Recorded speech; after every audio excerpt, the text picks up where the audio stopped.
The video you're about to see is a very, very important interview. I did it back in 1980, in June of 1980, with Anthony Sutton. And of course, Anthony had been a scholar at the Hoover Institute for really many, many years. And while he was there, he wrote the 3 volumes of Western Technology and Soviet Economic Development. He wrote his book, National Suicide, and these books went into the background of the funding of the Soviet Union from its inception, and of course his book, National Suicide, went into the fact that America was financing the Soviet Union all during the Vietnam War, while the Soviet Union was financing the North Vietnamese who were killing our boys in South Vietnam. In fact, everything was done to prevent Professor Sutton from either publishing the 3rd volume of Western Technology or his book National Suicide. Tremendous pressure was brought to bear on his publisher so that National Suicide could not be brought out. So the American people were not to know that during the Vietnam War we were financing indirectly the North Vietnamese. Well, let me just show you a few of the books that Professor Sutton has written, and these would include, of course, the Western Technology and Soviet Economic Development, Wall Street and the Bolshevik Revolution, Wall Street and FDR, Wall Street and the Rise of Hitler, and of course National Suicide. He's probably written at least 10 other books, including the Federal Reserve Conspiracy, the Trilateralists over Washington, volumes 1 and 2. He's written extensively on the Skull and Bone Society, on gold, on diamonds. Certainly Anthony Sutton is one of the finest writers that we have within the conservative movement today. And for the last 20 years, he hasn't been doing interviews. I've contacted him a number of times, asked him to do radio interviews with me, but he is unavailable. I think that you're going to find that this interview will explain to you who it was who financed Adolf Hitler and gave him the capability of waging war against the West, who it was who financed the Bolshevik movement after it was established in 1917 and kept it going until the Berlin Wall came down in 1989. You're going to learn about the Trilateral Commission. You're going to learn about who controls the media in the United States. Indeed, who is the invisible government and what the ultimate goal of that invisible government is, and why that invisible government financed Adolf Hitler and finances communism and has financed communism since its inception. And now to Anthony Sutton. Dr. Sutton, you wrote 3 series of books while you were a research fellow at the Hoover Institute. Can you give me basically the background of the content of these series? Yes, the series I wrote at the Hoover Institution at Stanford University concerned the transfers of Western technology to the Soviet Union, and essentially comprised 3 individual books. Each book covers a period of time since 1917. And then you wrote a second series of books on Wall Street. Yes, these were trade books. In other words, they're not academic books. They're written for the general public. They concerned the build-up of the 3 types of socialism: Bolshevik socialism in Russia, what we might call welfare socialism in the United States, and Hitlerian or National Socialism. And each book examines the financing and the contributions made by Wall Street, by international bankers, to the development of that specific form of socialism. Now, in your research and analysis, and your efforts to bring out the facts about what was going on in our society, did you encounter any effort to discourage you, to prevent you from bringing out the background of America's involvement in the financing of international communism? Yes, very definitely. For example, when I was at the Hoover Institution, in 1972, I went to Miami Beach to give some testimony before the Republican National Committee. And although a congressman had hand-delivered to the wire services this testimony, which was later printed, the wire services refused to transmit it to the newspapers. Then when I got back to the Hoover Institution in California, I was called into the office of the director, and I was told in no uncertain terms not to make any more speeches like that, and that this information should not be made public. This was the information that we were giving the Soviet Union the technology to develop its war potential? Oh yes, at that time we were in Vietnam, and as you know, the Soviets were supplying the North Vietnamese. This was 1972. 1972, yes. And for example, I knew that the Gorky plant, which was built by the Ford Motor Company, the Gorky plant in Russia produces the GAZ, a series of vehicles. The GAZ vehicles had been seen on the Ho Chi Minh Trail. We were supplying equipment to the Gorky plant in the middle of the Vietnamese War, and these trucks were being used to carry ammunition supplies which were killing Americans. Now, I thought this was morally wrong, and I said so at Miami Beach and at the Hoover Institution. And it was this type of information that was suppressed. And so what eventually happened as far as your activities at the Hoover Institution were concerned? Well, I didn't pay much heed to the warnings. I published a book called National Suicide in the following year, which summarized our assistance to the Soviets, our military assistance to the Soviets. And when that book came out, again, there was great pressure to stop the book. There was pressure on both the publishers and me personally. And I felt I couldn't take this, and a few years later I just left the Hoover Institution. Since 1975 I've been an independent author without any ties whatsoever. Let's go a little bit into the background of the financing of the German war machine that we fought in the period 1941 to 1945. Could we start first of all with the original financing of Hitler between 1922 and 1923 when he was first making his effort to come into prominence in Germany?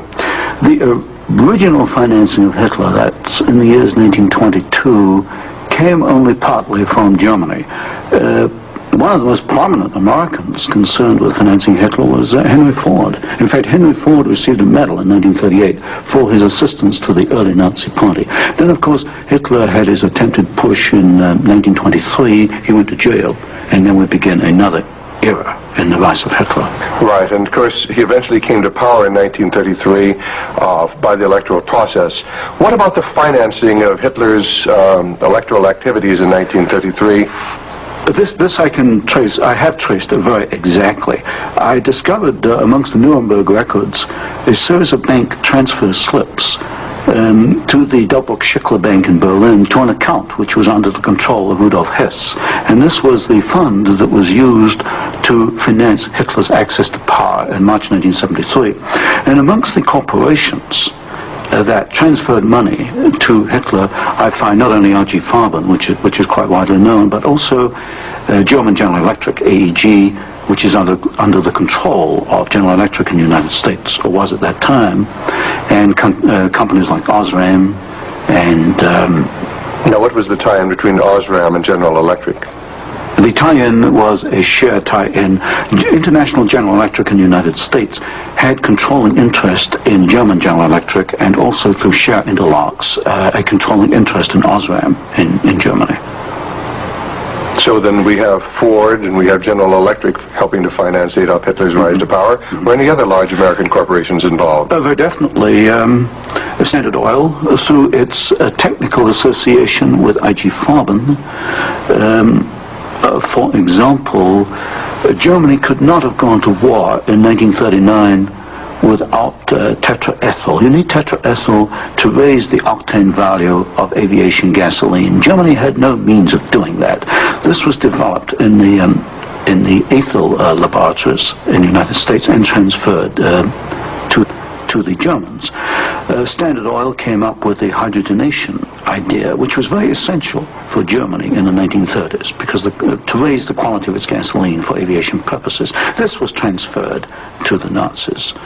And ITT, for example, International Telephone and Telegraph, was very intimately associated with the Nazis through Dr. Schroeder, who was head of the ITT subsidiaries in Germany. And ITT controlled companies which made not only electrical instruments, but also the Focke-Wulf plant, which made airplanes, fighter airplanes. So what you're suggesting then is that American corporations were helping to finance the German industry that was building up the war potential? American corporations, only a few, not many, financed Hitler through their subsidiaries. They transferred technology. They transferred material assistance, for example, stocks of tetraethyl before the Germans could manufacture it under the joint manufacturing agreement with the United States. And also they financed this. For example, Standard Oil financed in 1933 the development of the gasoline industry in Germany, which was needed to fight World War II. And that's a very interesting point. Could you go a little bit into the background of where Germany got its oil to fight the Second World War? Because certainly Germany doesn't have oil resources. Germany does not have oil resources, that's true. It used in World War II synthetic oil, which it got from coal. And the basic technical processes for the development of oil from coal came from the United States, from essentially from the Standard Oil laboratories, which had this technical assistance agreement with I.G. Farben. And of course I.G. Farben contributed something like 60% of the explosives needed by the German Wehrmacht, probably about 40-50% of the gasoline needed by the Wehrmacht and by the German Air Force, the Luftwaffe. And was there a definite interlock between I.G. Farben and Standard Oil? The interlock was at the technical level, the exchange of patents. It was through a financial technical assistance agreement. There were other interlocks with the United States through a subsidiary, I.G. Farben, in the United States. But with Standard Oil, the interlocks at the technical and financial level. And is it a fact, it's been stated, that there were members of the board of directors of Standard Oil who were also on the board of directors of American I.G. Farben? Yes, Walter Teagle is one name that comes to mind, and there were several directors. Was there an interlock with Ford between I.G. Farben and American I.G. Farben and the Ford Motor Company? Not that I can recall, not offhand. Not offhand. So basically what we're seeing then is American industry helping to provide the technology, helping to provide the finance, helping to provide the material that is going to allow Hitler to create his war machine.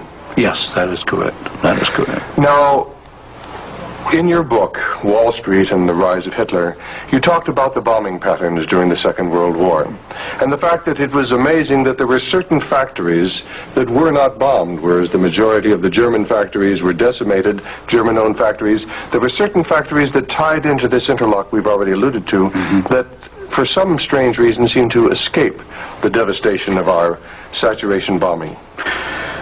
In World War II, the German electrical industry was or should have been a prime target for Western bombing.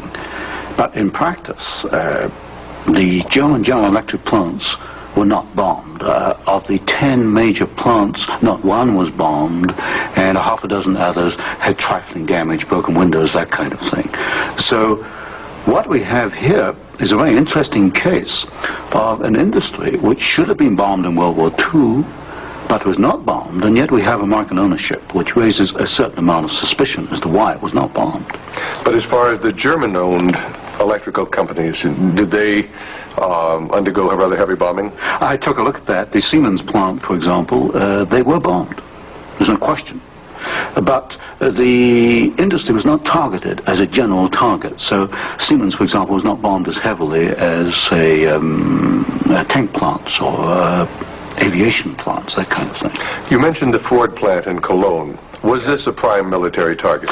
The Ford plant in Cologne should have been a prime military target. For example, the British Air Force, the Royal Air Force, did bomb the Ford plant at Poissy in France. But the Ford plant in Cologne, which was by far the largest Ford plant in Germany, was not bombed in World War II. But did our military planners intend to bomb it? In other words, was it on the aiming report? Well, I did look at the aiming reports for the plants in Cologne. Ford was known about. They knew that it was producing equipment for the Wehrmacht. But it was not bombed. It was scheduled as a target, but it was not bombed. So somewhere along the line, as far as the planning was concerned, the name of the Ford motor plant in Cologne was deleted, and yet the city of Cologne itself was totally decimated. The city of Cologne was decimated, as of course many other cities in Germany were decimated. But somewhere along the line, something happened. I suspect it was in the aiming committees, and without question, orders were sent out not to bomb certain targets, even though these were prime military targets. And That's rather reminiscent of some of the orders that went out during the Korean War, some of the orders that went out during the Vietnamese War to leave specific targets within the enemy's domain untouched by our strategic bombing. I understand that was so, although I've not investigated it. Now, in your book, Wall Street and the Rise of Hitler, there was one very interesting section about a special fund that Heinrich Himmler had, and the funneling of money from German corporations into this fund, even up into the years 1943 and 1944. And many of these corporations had strong ties into the American corporations, into the American parent corporations. Could you tell us a little bit about the Kepler Fund? The Kepler Fund was also known as the Konto S Fund. It was what we might call Heinrich Himmler's personal slush fund. He used it for his own personal projects. And what amazed me was both in 1933 and in 1944, the 2 years for which I examined the records, over half the funds came from American corporations. For example, in 1933, ITT, Standard Oil, General Electric, and possibly Osram were contributors. Even in 1944, in the middle of World War II, we find that ITT was funneling funds to Heinrich Himmler's fund through Schroeder, who was the chairman of the ITT subsidiaries in Germany. We also find that Depag, the Standard Oil subsidiary in Germany, was financing Heinrich Himmler, and this was in the middle of World War II. Now, were these facts ever brought out at the Nuremberg hearings? They were never brought out at the Nuremberg hearings, although the documents do exist within the files, within the records. They have not been published, as far as I know. And you actually had access to these records? Yes, there's some 400 tons of these records available, and many of them were at the Hoover Institution, or copies were at the Hoover Institution, and that's where I found the original documentation. I think it's a tragic part of our history when the American public doesn't realize the interplay then between great American corporations and the financing, the funding of the Nazi movement. Now, I wanted to talk just a little bit about the Nuremberg trials, because at the Nuremberg trials, the Nazis, the Nazi war criminals, the Nazi generals were held specifically guilty for what transpired. Were there any Americans involved? Were any Americans indicted? Were any Americans convicted as far as the financing of the Nazi war movement? Very definitely not. I looked at the criteria for what we might call war crimes under the Nuremberg Tribunal. And there's no question in my mind that certain Americans well fitted the criteria which required indictment and trial. But no Americans were ever brought to trial. Do you think there was any conscious effort to conceal this fact, both from the Nuremberg War Tribunal and from the American public? Well, there was a conscious effort in the fact that these businessmen were very prominent in stating in 1946 that they had no knowledge of what Hitler was doing, and yet they were intimately involved with the build-up with Hitler. I suspect that this was not published in the media at the time, although I've not checked that. But certainly the role of American corporations and American businessmen in aiding Hitler has not been published. Now, what about the actual financing? What about the loans from large American banks, from large British banks, to Hitler's government in that period between 1933 and 1939, when Hitler was preparing for war? Well, you've got to go back a little earlier and look at what are known as the Young loans, which were very important because I think they brought about the economic collapse of Germany in 1933. That was the Young plan. This was Owen Young, who was, of course, chairman of General Electric. Here we got a man who actually made the loans as an officer of the United States government, which brought about the collapse of Germany in 1933, enabling Hitler to take over. And then subsequent to 1933, you get a series of loans. A very good one is Standard Oil, which loaned several $1 million, at least, to Germany to build up its aviation gasoline facilities. And there are other examples. Fine. Well, I'd like to get a little bit into the background of the financing of Bolshevism, because I think this is vitally important. And we can go back to the period after the Second Revolution, which was in October and November of 1917. The initial financing of Lenin's movement, how did it tie into the American corporations? Was there any American involvement in that period between 1917 and 1918 when Bolshevism was just beginning to get a foothold in Russia? Yes, there were several incidents. The most important is one involving Colonel William Boyce Thompson, who was the largest shareholder in the Chase Bank, which of course today is Chase Manhattan Bank. And I published in one of my books a copy of a cablegram which transferred funds from New York to Petrograd in December 1917, $1 million to be precise. And Colonel Thompson made the statement later that this $1 million was given to the Bolsheviks to consolidate. They had just begun to take over Russia. They only controlled Moscow and Petrograd at that time, to aid the control that the Bolsheviks were extending in Russia. This is a very clear case. $1 million, American funds transferred through an American Wall Street intermediary to the Bolsheviks. And didn't you publish that document here in Wall Street and the Rise of Bolshevism? I published two statements. One is a copy of the cablegram, and the other is a copy of the news clip of the statement made by Colonel Thompson at that time that he had made this contribution. Now, why would an American capitalist, an American financier, help to aid Bolshevism?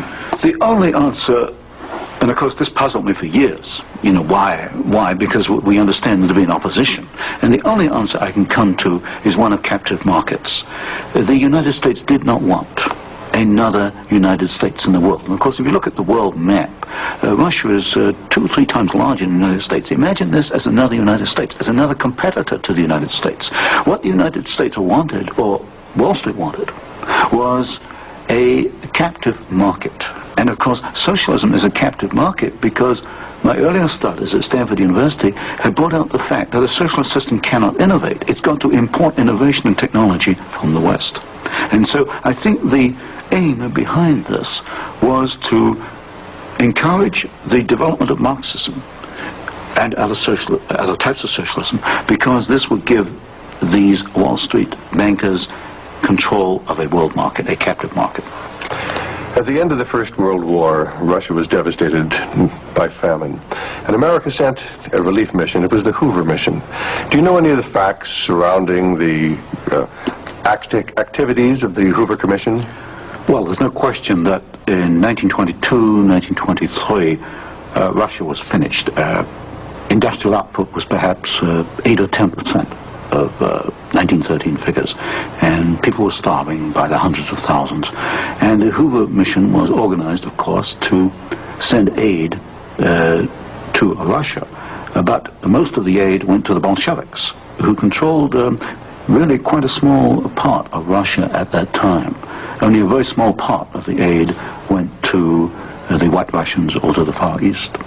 And then after 1922 and 1923, Lenin instituted something known as the New Economic Policy, or this series of 5-year plans.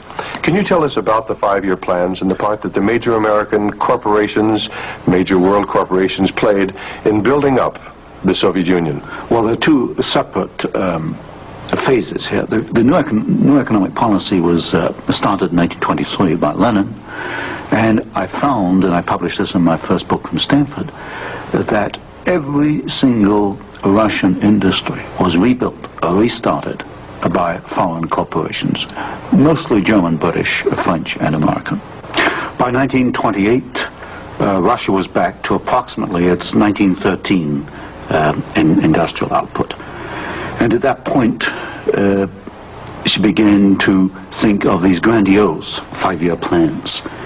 And in 1928, Gosplan, which is the Russian government planning commission, actually designed an initial 5-year plan, but this was thrown out, it was inadequate, and American corporations were were brought into Russia. And the first 5-year plan and the second 5-year plan were actually designed in the United States by American corporations. And what were these corporations? Which ones specifically were involved in the design of the first 5-year plan was by a corporation probably not known to most Americans, Albert Kahn. But Albert Kahn was the foremost industrial architect in the United States. And Albert Kahn laid out the basics of the first 5-year plan for the Soviets. And then we find, again, the same corporations involved with the construction of the plants, International General Electric, certainly, DuPont, Ford Motor, Hercules Motor, Curtiss-Wright in aircraft engines, and even some corporations which today were forgotten about, like Vultee and Chance Vought. These were aircraft manufacturers at that time. And so American corporations came in and they built the first 5-year plan. But what was important, the Soviets then copied these plans, and this accounts for the tremendous Russian output. They took this initial equipment and they multiplied it, they copied it by the 100. Now, how about Ford Motor Company? Did they play a part in the building up of the Soviet potential? Very definitely. Ford Motor Company built the Gorky plant, and the Gorky plant produces the GAZ series of vehicles, that's GAZ, and these are trucks, and there's some automobiles. And right from the early 1930s, you find that the GAZ plant has had military potential, and Ford knew that when it went in and built the Gorky plant. And we knew it because I found statements to this effect within the State Department files. Sometimes we hear the name Averell Harriman. Did he play a part in building up the Soviet technology? Very definitely. In fact, Averell Harriman came out of the Soviet Union financially at a profit. He took over the Georgian manganese concession in the early 1920s. Got this back on his feet for the Soviets, and manganese became a prime export for the Soviets, and so they were able to sell us abroad, get foreign exchange, which financed their industrialization. And then they bought out Harriman about 1929, and Averell Harriman received as compensation $1 million more than he put in the first place. How about Armand Hammer of Occidental Petroleum? Armand Hammer is a very interesting example. Armand Hammer received the first foreign concession in 1922. In asbestos in the Ural Mountains. And he also conducted for the Soviets a number of other enterprises, right down to pens and pencil manufacturing, for example. But Armand Hammer is interesting because his father, although Armand Hammer today is chairman of Occidental Petroleum Corporation, his father was Julius Hammer, who in 1919 was Secretary General of the Communist Party USA, which emphasizes the argument I made throughout my books, that at the top level, there's no difference between your top communists and your top capitalists. They interlink. You've got Armand Hammer, chairman of Occidental Petroleum. His father was secretary of the Communist Party USA in 1919. So it's basically a power grab. It's a power grab, an international power grab. Now, during the Second World War, why Russia was pretty well decimated once again by the German forces. What part did the American Lend-Lease program play in building up Russia's industrial capacity after the Second World War? Well, Lend-Lease built up Russia's capacity, modernized it, and expanded it during World War II. And there was some continuation all the way through perhaps to 1948, 1949. There was a program after Lend-Lease, which was supposed to be restricted to foodstuffs and industrial materials, but in effect, I checked the records in the warehouses in Sutton, Maryland, I find that even after World War II, and this was against the intent of Congress, I suspect, there was a massive transfer of the latest industrial equipment to the Soviet Union under the so-called Lend-Lease program. Now, in 1948, there was a fascinating book came out by Major Racy Jordan, in which he talked about American aid to the communists as far as their ability to build nuclear weapons. Did you ever have an opportunity of verifying the facts that we had given them the heavy water, we'd given them the wherewithal to build their atomic weapons? Well, as part of the work I was doing at Stanford, I did investigate the shipping documents for Lend-Lease, and I took a sample of these documents. I checked them against Major Jordan, and broadly, Major Jordan was correct within, say, about 5%. And Major Jordan, of course, made the charge that we had shipped materials to the Soviets, 1944, 1945, which were later used in their atomic program. There is no doubt he is correct. We shipped heavy water, which is essential, but we shipped other items which are perhaps less obvious to the layman. We shipped, for example, aluminum tubes, and aluminum tubes are essential for atomic energy development. We shipped graphite, and graphite is another essential component. So generally, as far as I could check, and I checked the original government Lend-Lease document, General Major Jordan was correct. Now, as the years have gone by, of course, we see a growing Soviet nuclear threat. The Soviets now have MIRV missiles. Can you get a little of the background on how the Soviet Union, which really didn't have the technology to develop those MIRV missiles that threaten our cities today, how were they able to develop the MIRV capacity? Well, you've got to go back and look at how the Russians were able to develop a rocket, space technology anyway.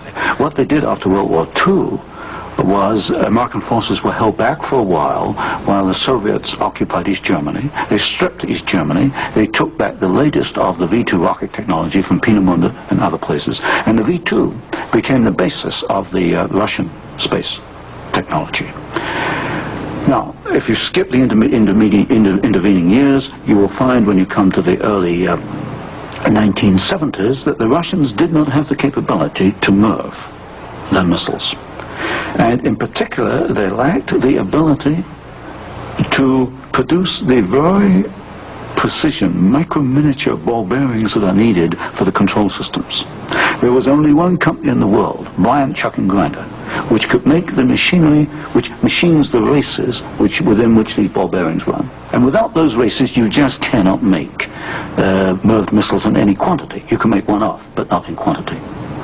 Bryant, Chuck and Grinder was allowed to ship to the Soviet Union 45 of these machines at a time when we only had 33 in the United States. But wasn't there any objection to doing this? I objected at Miami Beach in 1972. Other people objected, but the objections were squashed. And predominantly at fault here is Henry Kissinger and the incoming administration, the incoming Nixon administration. This was known, I'm sure it was known in DOD. If I knew it, then certainly DOD knew it. But the objections were squashed, and there was suppression of the information. And so once again we see America building up the military capacity, the nuclear threat from the Soviet Union. Well, this goes, when you talk about MIRVing of missiles, you're talking about a quantum jump in your military technology. Now, I'm not a military man, but to me, the ability to do that is a massive leap forward, and we enabled them to do it, and we did it knowingly and deliberately. During the Vietnamese War, the Soviet Union and the Eastern European satellites were the primary suppliers of war materials to the North Vietnamese who were killing American boys in South Vietnam. Would you comment on our aid and trade with the Soviet Union and with the Eastern European satellites during that period of time? Well, there's no question that the Soviets were the prime suppliers of military equipment and supplies to the North Vietnamese. Let me give you an example. The American pilots, as they flew over the Ho Chi Minh Trail, described the trucks that they were seeing as American trucks. Well, they were American trucks because they came from the Gorky plant, and Gorky was built by Henry Ford. And so you have the situation where we were in effect supplying both sides in the Vietnamese War. But the trucks were being built by the Soviet Union. However, were they getting any materials from the United States to help build those trucks? Yes, in the early 1970s, I know specifically of shipments of equipment into the Gorky plant while the war was going on, which in effect were aiding the Soviets to build more trucks to be used by the North Vietnamese. How about loans? Was America extending loans to the Soviet Union during this period when they were the primary financiers of the North Vietnamese? Yes. Beginning about 1970, there was a massive grant of loans to the Soviet Union. I'd say by about 1976, it must have totaled perhaps $40 billion outstanding.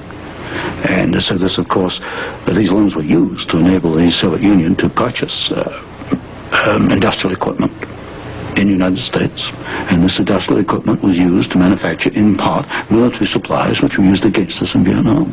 How about Russian shipping that was being used to ferry supplies to North Vietnam? Shipping is a very interesting example because the Soviets published a shipping register, about 6,000 ships, and I analyzed every one of these ships, both the origin of the technology of the ship itself, the hull, and the engine. Most of them are marine diesel engines. And I find that 60% of the Soviet merchant marine, which of course has military usefulness, 60% was built aboard. Only 40% in the Soviet Union, and that largely to Western design. But when you come to marine diesel engines, you find something really fascinating. You find that 80% of the marine diesel engines in Soviet merchant ships are Western engines, Burmeister and Wain of Copenhagen, Sulzer of Switzerland, Fiat of Italy, because that name has come up before. But the other 20% of marine diesel engines built in the Soviet Union are built to Western design under technical assistance contracts from Sulzer and Burmeister and Wain. So in effect, there could be no Soviet merchant marine without assistance from the West. How about the building of the Kama River plant? Kama River was built in the late 1960s, early 1970s. The basic design, the contract was let to the Italian firm of Fiat. Giovanni Agnelli is the chairman of the board. And this is important because Agnelli is tied in with Chase Manhattan Bank. He's on the International Advisory Committee of Chase Manhattan. What caught my attention was that Fiat does not manufacture automobile manufacturing equipment. All the Fiat plants in Italy contain American equipment. And what I found was that the equipment was coming, perhaps about 60–70% of it, from the United States, from major automobile equipment suppliers in the United States. I think it was known as the Fiat plant as a cover to perhaps divert attention from the fact that during the Vietnamese War we were building the largest plant in the world. It covers 36 square miles. We were building for the Soviets with American equipment the largest plant in the world, and so it was called the Italian Fiat plant, and I think this was a blind. And so they were building their trucks and armored personnel carriers and other things that could be used then for warfare in South Vietnam? We knew that the Kama plant had military potential. In 1972 I wrote it in National Suicide. I said as much in Miami Beach in 1972. This plant has military potential. It can produce military vehicles. We knew it. And of course today in Afghanistan we find that the Kama vehicles that are there in Afghanistan today from the Kama plant built by American and Italian companies. And it was after you brought out this information that efforts were made to suppress your book, National Suicide, and your other studies? Yes, because I was bringing out the fact that the Kama River plant had military potential, that we were moving the missiles with the Bryant chucking grinder equipment, and of course other facts along these lines.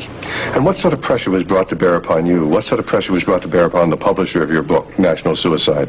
There was pressure on the publisher to prevent publication, to stop publication. He refused to do so.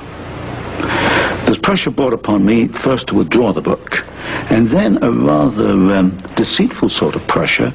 It was claimed at the Hoover Institution that I had plagiarized Volume 3 of my Western Technology series, which was being published by Stanford University.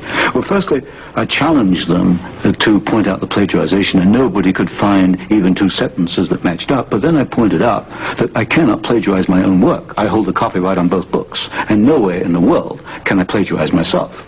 That's a logical impossibility. And then gradually it built up over the following years that my research was perhaps going a little out of what was perhaps required or welcome would be a better word, and it should be confined within more narrow boundaries. And at that point in 1975 I left the Hoover Institution, and since then I've become an independent author, and I can publish what I want to publish. Do you know of any other instances where efforts were made to suppress publication of books through the Hoover Institute? I know one example, one I was personally aware of, and that was Julius Epstein's book on Operation Cube Hall, which is a very important book on the treatment of Russian prisoners of war in Germany after World War II. This book was in manuscript for several years, and he was not allowed to publish it. I heard that firsthand from Julius. Right, and eventually it was, of course, brought out. It was at a later point. Now, another example I can give is my own Western Technology series. The third volume of that was held in galleys for 1 year. Now, it costs a lot of money to hold a book in galleys, because when a book is in galleys, you want to get out on the market to start recouping your investment. That book was held in galleys for 1 year because it was not politically wise or acceptable to publish it at that time, even though it was an academic book. Now, you've done some fascinating studies on the Trilateral Commission. Can you tell us about the Trilateral Commission? The Trilateral Commission is a private organization founded by David Rockefeller in 1973. It was essentially financed by Rockefeller and some of the foundations, Kettering Foundation, Danforth Foundation, Ford Foundation. Ford Foundation was a very major contributor. And The stated objective is to encourage discussion amongst what they call the trilateral regions. I should point out that of the 300 members, 1/3 come from the United States, 1/3 from Japan, and 1/3 from Europe. But in effect, I find that the actions of the Trilateral Commission are very much self-interested on the part of the international banking community in New York. Now, as far as the Trilateral Commission's influence on the American government is concerned, it's been said that there was a very excessive representation of the Trilateral Commission in Jimmy Carter's cabinet and in Jimmy Carter's administration. Well, excessive is rather an understatement. I think there's some 200 million people in the United States. There are only 77 trilateral members who are American. Out of that 77, I counted no fewer than 18 trilateralists. That's about 1/3 of the American trilateral contingent turns up in the Carter administration. Mr. Carter himself was a trilateral, Mr. Mondale, Mr. Brown, Mr. Vance, Mr. Blumenthal, Mr. Brown, Secretary of Defense. In other words, they occupy all the senior cabinet and sub-cabinet posts. In fact, there's some key committees, intelligence and defense committees, which are only comprised of trilaterals. So here you've got 77 Americans selected by one man, David Rockefeller, who's chairman of Chase Manhattan Bank, and we find that they turn up in the key controlling positions in Washington under the Carter administration. And would this suggest to you that perhaps we do not select the government, that it is selected by these people who work behind the scenes? You can come to no other conclusion. If you look today at who's running for office, you find Mr. Bush is a trilateral, you find Mr. Anderson is a trilateral, Mr. Carter's a trilateral. We find articles appearing in Newsweek magazine, Time magazine, U.S. News and World Report, many of the major media telling us there's really nothing to be concerned about from the Trilateral Commission. Is there any interlock between the Trilateral Commission and the major media in the United States? Yes, there is an interlock, particularly in the news media. For example, the Chicago Sun-Times, the executive editor there, James Hoagie, is a trilateral. You'll find Saul Linowitz is a director of Time magazine. And I think, yes, Henry Schacht is a director of CBS. So there very definitely is an interlock between the trilaterals and the media. And perhaps this is the reason, then, that they rather play down the influence of the Trilateral Commission on contemporary American government. Yes, I had a computer survey made of all articles that have been printed on the Trilateral Commission since 1973. I could find worldwide only 73 articles. Now, what's the relationship between the Trilateral Commission and the Council on Foreign Relations? Well, of course, the Council on Foreign Relations is a much older organization, founded in 1920. I did a study in which I compared trilaterals with or without membership in the CFR, Council on Foreign Relations. I find there's something over 50% overlap.